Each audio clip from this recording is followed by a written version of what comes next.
this is Lisa and welcome to my channel. Now we are going to put the horse to the cart. And for this, we're going to work this harness based on a specific horse. One of the things that really drives me crazy when live showing is tacking up. So what I want to do is create a harness that's easy to put on, that fits a specific horse, only one horse, and is neat, tidy, and correct for showing.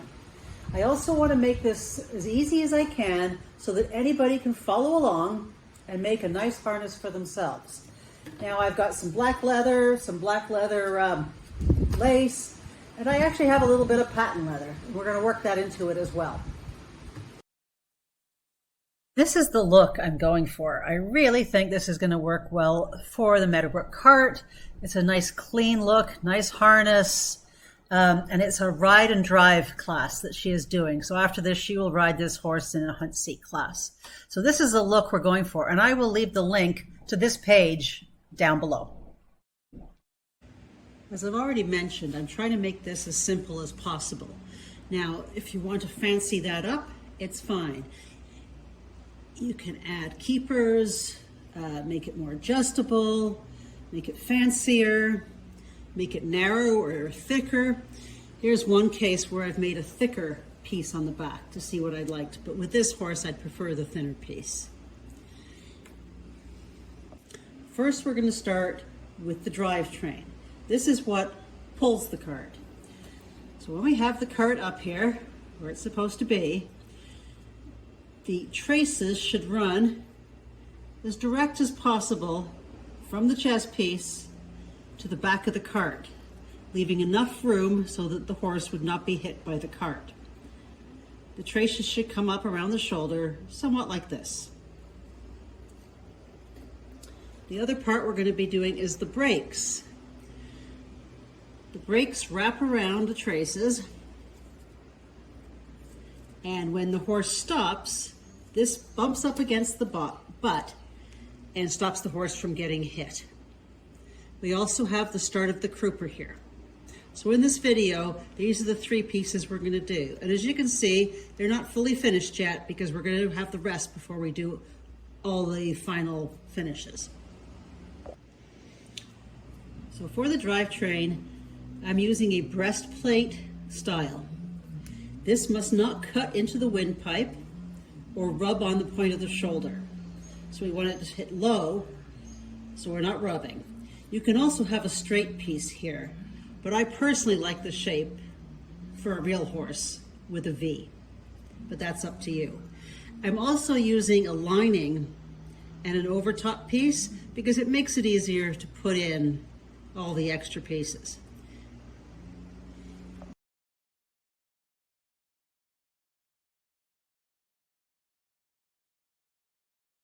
If you take a look at your model, you want the breast collar to sit just below where the neck attaches. So that would be around there.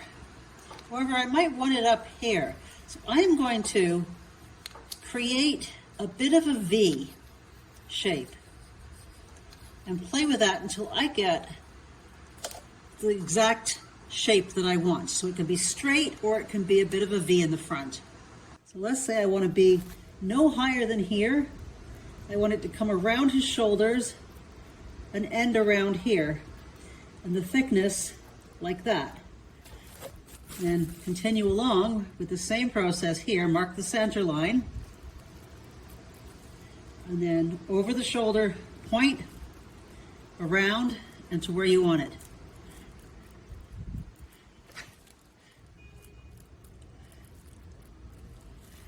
So when you see it sitting there, you can decide if that's what you'd like or not. I suggest using a body model that's perhaps not like this. After removing this piece of plastic off my horse, I am then going to tape this onto a piece of paper and cut out the pattern. Even though my tracing job isn't great, I can still work with that to try to get the shape that I want. So that's the center line. Once I get the top, I'm then just going to cut that in the width that I want.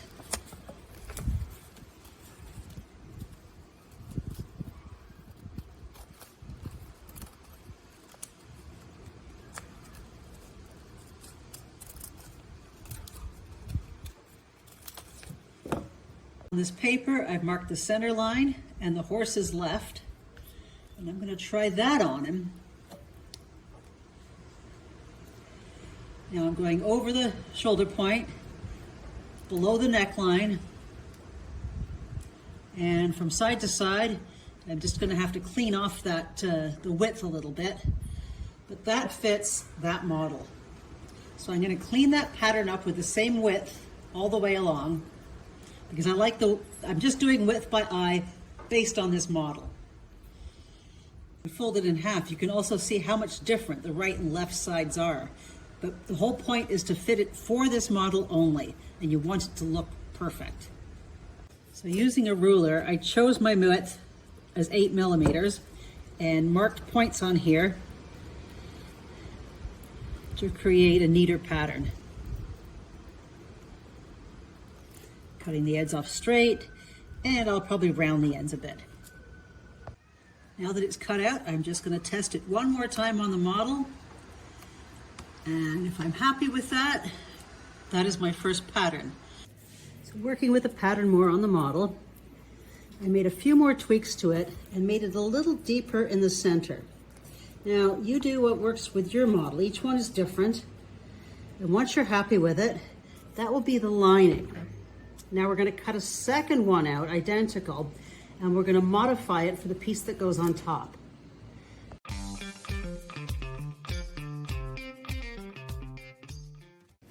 Now that we have the breast collar piece designed, and again, there's a pattern below if you want to use mine, and the outside piece that goes on top designed, we're going to cut the lining piece out.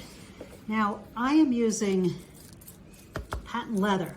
However, you could use a different color leather or the same color leather, the exact same leather as everything else. It's up to you.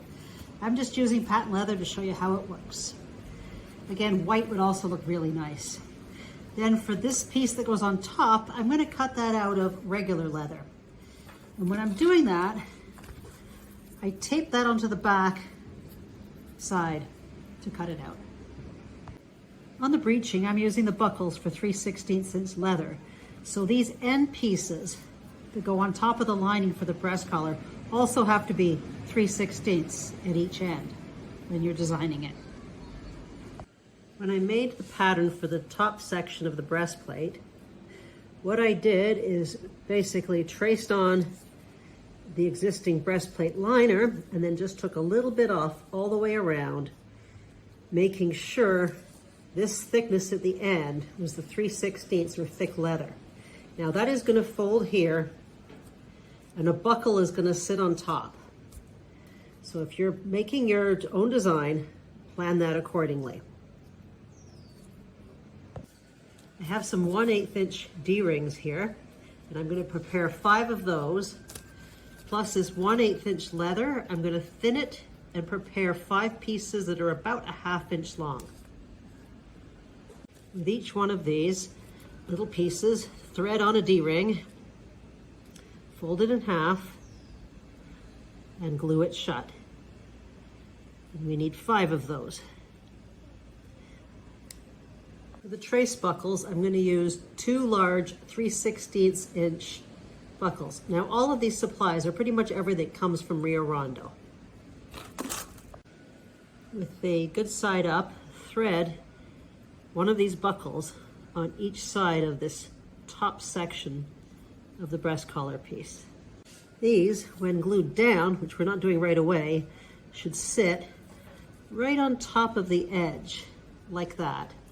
Go around the center, and the second buckle should sit right there when it's curved. So play around with your buckles till you get them the right length, and then glue one of them down, but not the other. We're going to work from one side to the other, getting everything set up properly. So the first thing we're going to need is that buckle placed approximately there. And this should center in the center there. Then the first little D-ring is going to go no closer than 1 centimeter from the end. No closer, so it should be behind the buckle. The second one should be about 2 centimeters away, approximately, depending on your model.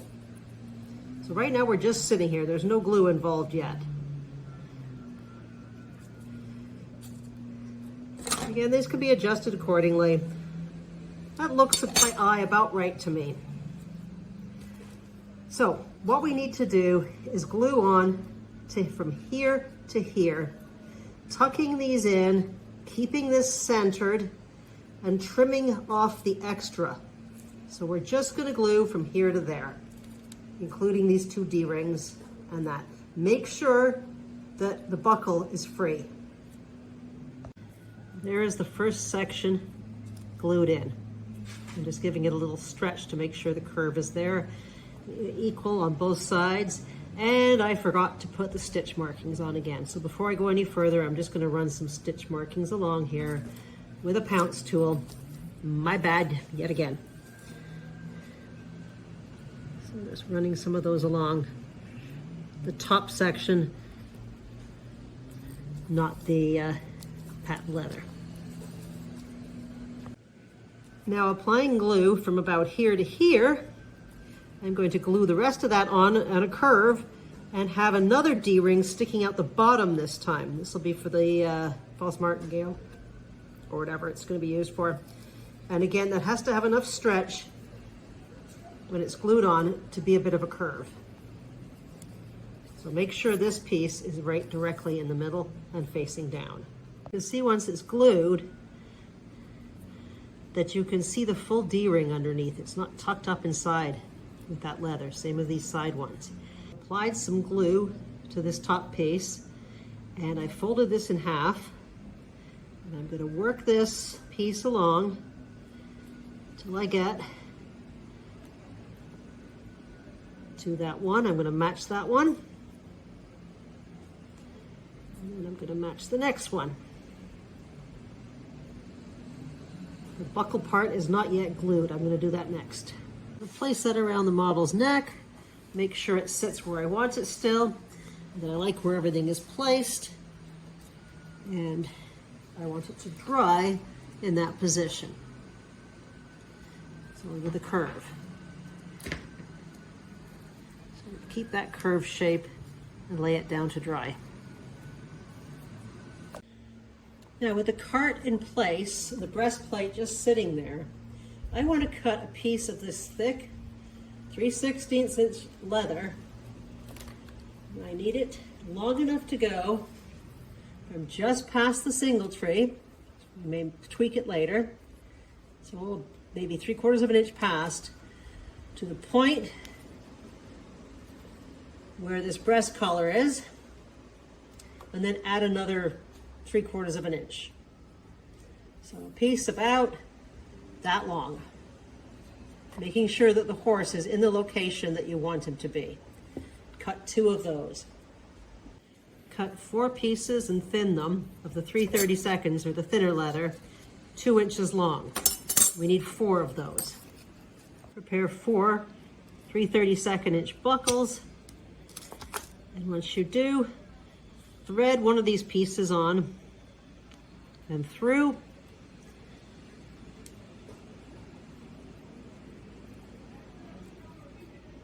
and then glue that down. You have to make sure there's plenty of room for another piece to come up through there. Make 4 of those. Taking each little piece, threading it through the top sections, the top D-rings, all 4 of them, with an approximate distance of 3/4 of an inch from the leather here to the leather there. Cut off any extra and glue that down. And you need that on all 4 pieces. While those are drying, take another piece of the thick 3/32 and cut a piece long enough to go just past shaft to shaft. And then mark the center of that.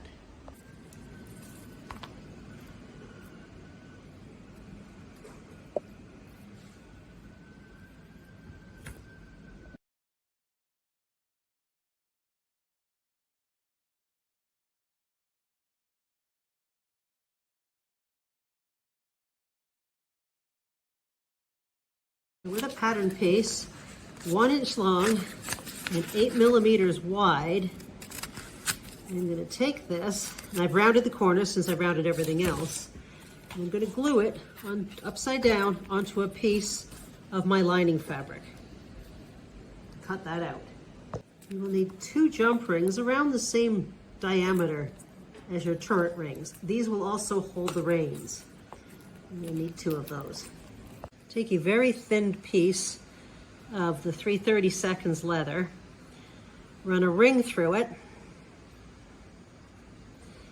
and on just above the cut on each side, glue that on and glue it underneath.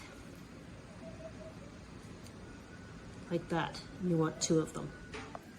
Next, with this piece facing up and the lining facing up, glue the lining on underneath the rings, and it should meet at the ends of both of the splits. While you're gluing that, note there should be quite the curve on top because that's going to go over the horse's neck.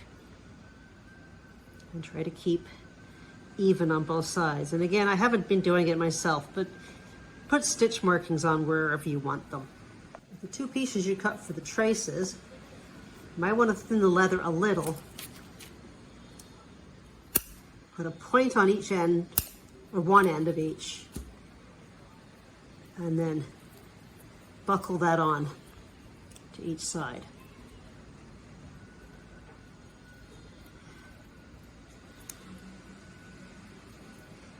Now that the neckband is glued together, we are going to put it in position and adjust these until it fits properly. Take your time doing all 4 of them.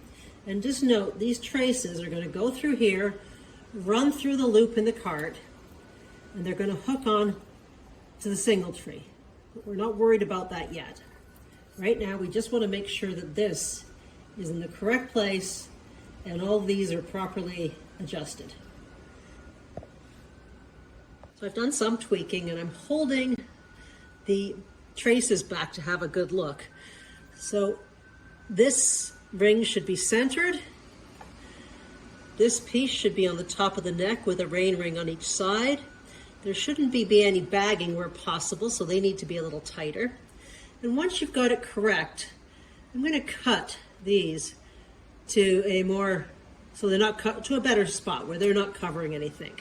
Now again, if you're leaving yours is very adjustable, they can be left like that, but it just doesn't look nice when you're showing them. Another thing I've left off a lot in this video is doing keepers around everyone. Now, there is keepers, and you can see if you look online where your keepers go. However, I'm trying to make this as simple as possible.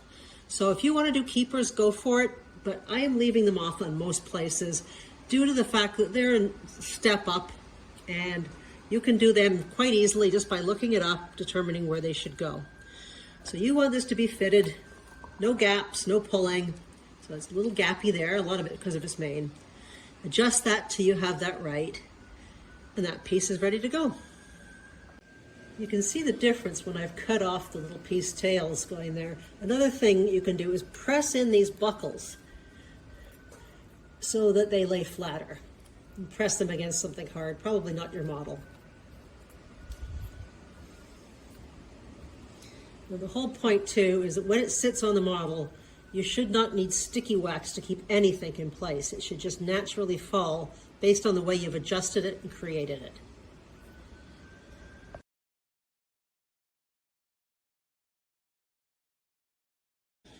Now we have the horse going forward, we have to make sure that we can stop the cart. Fine harnesses don't use breechings, but they use buggies with brakes, and they use only on the flat. This is a different thing than what we're working on. What we're working on, we need brakes. Important part of the breeching is it's going to pass between the point here and the connection. So it should be right at the beefy part of the horse's butt. So right between there and there. I'm going to make this piece the same width strip as the breast collar is. And I'm going to cut right at the point of the stifle. The ring should sit right at the point of the stifle. So here's my finished pattern piece for the underside or lining of the breeching. See, it's passing around, and again, with a model, it's kind of hard to get it just right because of their position they're in. Take your breeching lining piece, put it on the wrong side of the leather you're using. In my case, I'm going to use patent leather. I'm going to tape that to the back and cut that out. Now I have some 3/16 inch jump rings here and the 3/16 inch lace. And I'm going to prepare that with either a skiving tool or some sandpaper to thin it down. And I want it long enough so that the jump ring can go on the end, be at the very end of the lining, go right across, and a jump ring on the other side. You're going to need to thin that more where the jump rings are. So prepare that lace and the 2 jump rings. I find sandpaper usually works great, but in this case I'm just using a skiving tool that I got from Tandy's leather. You have to be very careful with these not to cut the piece. So whatever you're more comfortable with. The knife is with a pair of sharp scissors, carefully cut up the center.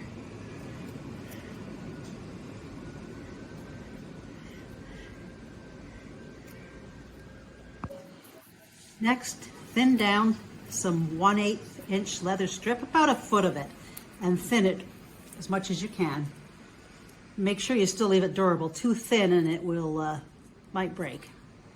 I have 1/8 inch D-rings here, and I'm going to cut these off and prepare these.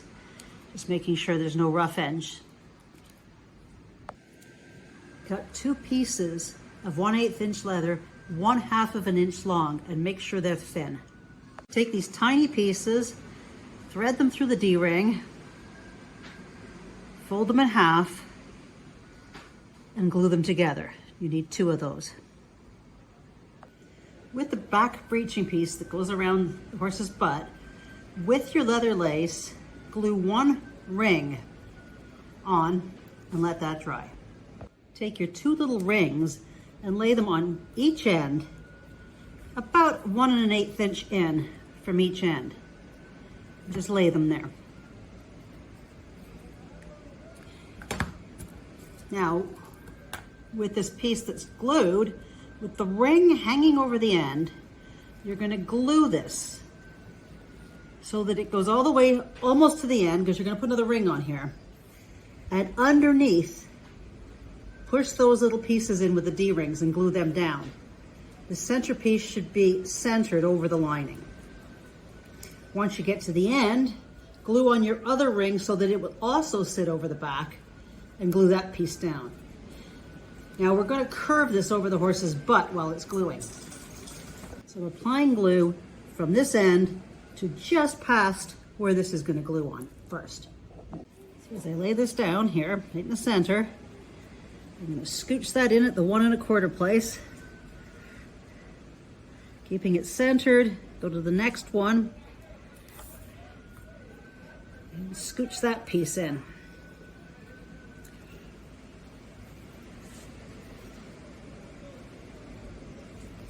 You can see these D-rings should stick up just at the edge.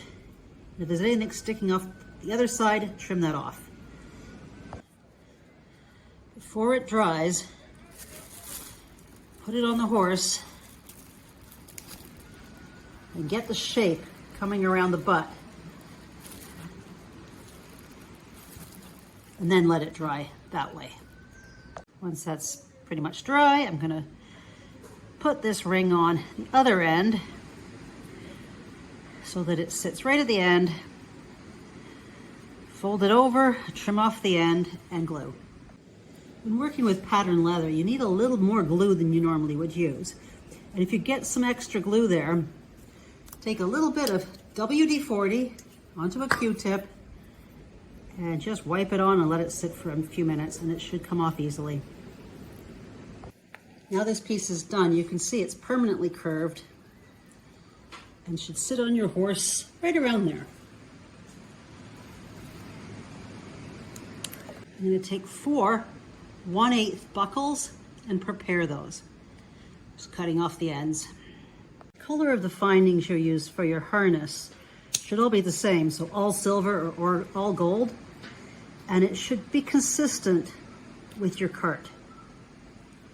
For each buckle, take a piece of leather, mine are about 1.5 inches long, thread it through the buckle, and I've got the part where it threads through quite thin, and glue that down. You have to make sure there's plenty of room for these to go through. So do that to all 4 of them. I'm going to take each of these 4 and thread them through both this ring and the D-ring all the way around, and then the center of the buckle to the end of the leather should be about 1/2 inch. So trim that off and glue it down. Before gluing these on, I want to make sure that this end piece is thin enough. I also like to trim the ends so that they don't stick out quite as much when they're glued under.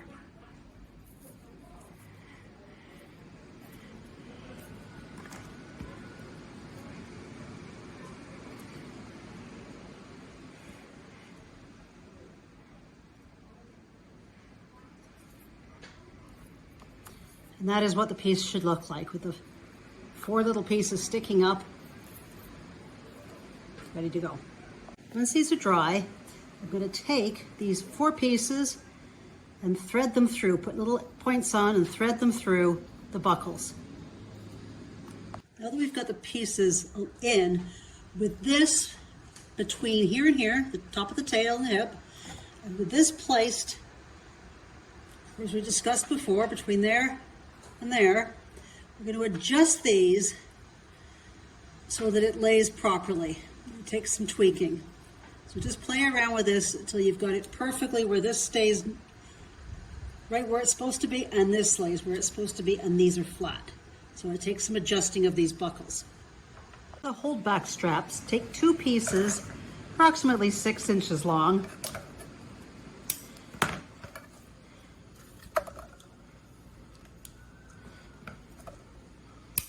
We want to thin those.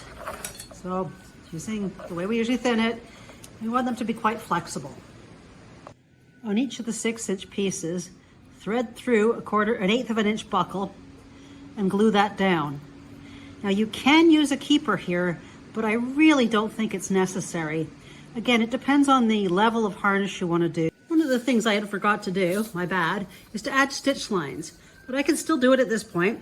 I'm going to take my stitch marker or pounce tool and just do it on the top piece of leather, not the piece underneath.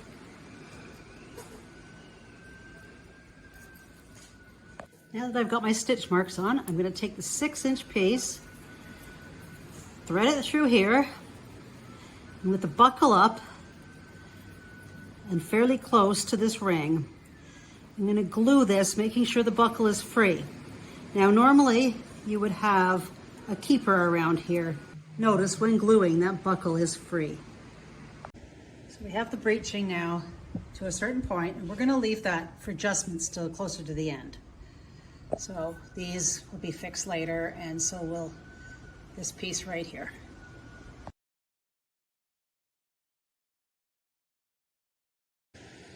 If you have a horse who you can get under the tail, we're going to be working on the crouper. If not, you're going to have to fake it by doing half crouper and then sticky waxing it on. Assuming you have a horse with a tail that's crouper full, take a piece of the thicker leather long enough to go around about up to there on both sides and cut that off.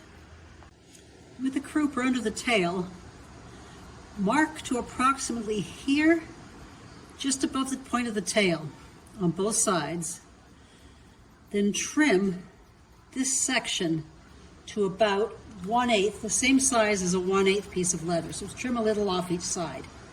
You can use the other leather as a reference. Now that I've got this piece cut on both ends, so these will fit through a 1/8 inch buckle, I'm then going to sand that or skive it thin.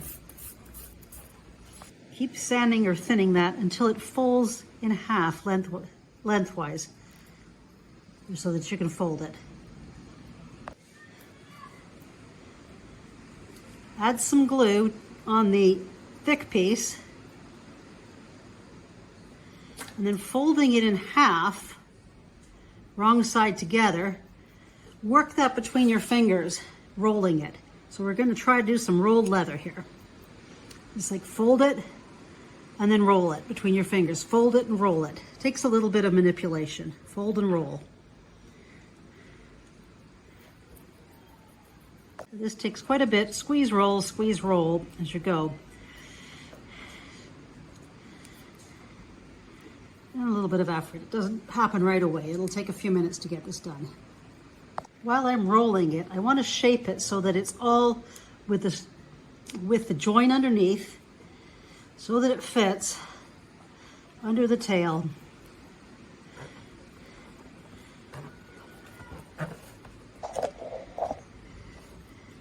And the unrolled pieces will start right about there.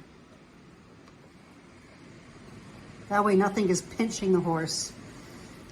This comes up as far as it can up the tail. On each side of the crouper, thread on a buckle, 1/8 inch buckle.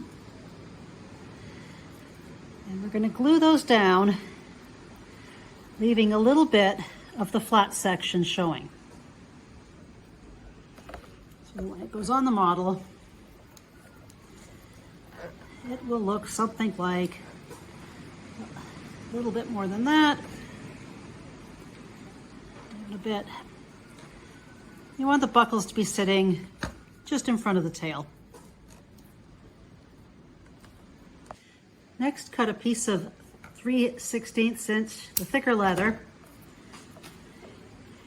and for about, about an inch, split that in half.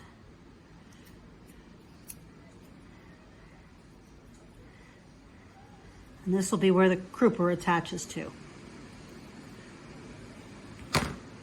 Give the tips a bit of a sand, a bit of a thinning, and put tips on to make them look better. Thread these through the crouper pieces. When I place the crouper on and pull it up, it should have just a little bit of room between the back band and the crouper join. Now that we've got the breeching and part of the crouper done, we're going to put that aside and work on another piece.